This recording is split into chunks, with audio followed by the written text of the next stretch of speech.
أهلا بكم مشاهدينا من جديد لاستكمال الحصاد وبالعودة إلى الخبر الهام الوارد أسفل الشاشة والمتعلق بسماع دوي انفجار قرب الأمن الحضري رقم 13 بباب القنطرة بولاية قسنطينة. حسب آخر المعلومات الواردة فإن الاعتداء تم بحزام ناسف، حيث يشهد الأمن الحضري رقم 13 بباب القنطرة في هذه الساعات تعزيزات أمنية قرب مقر الأمن الحضري رقم 13 بباب القنطرة.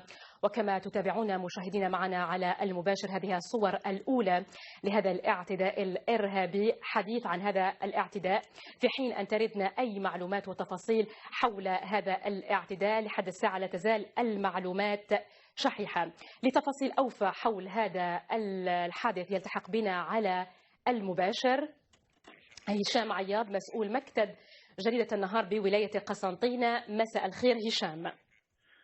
مساء الخير زميلتي ولك ولزميلي ياسر وعلى كل المشاهدين الكرام. طيب هشام، لحد الساعة لا تزال المعلومات شحيحة بخصوص هذا الاعتداء، هل لك أن تعطينا أو تزودنا بتفاصيل جديدة؟ غاية اللحظات زميلتي المعلومات المتوفرة تؤكد بأنه فعلا تم تنفيذ عمل إجرامي انتحاري باستعمال حزام الناسف استهدف مقر الأمن الحضري رقم 13 الكائن بحي باب القنطرة المتواجد بوسط المدينة.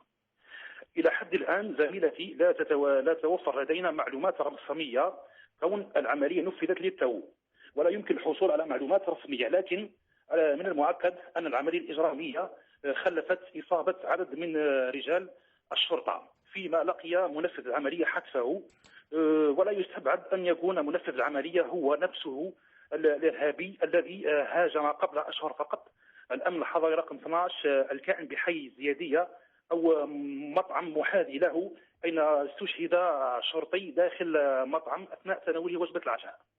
نعم، هشام عياض مراسل أو مسؤول جريدة النهار مسؤول مكتب جريدة النهار بقسنطينة، شكرا جزيلا لك على هذه التوضيحات. العفو زميلي. مشاهدينا في أخبارنا الدولية الآن وفيما يتعلق بمجال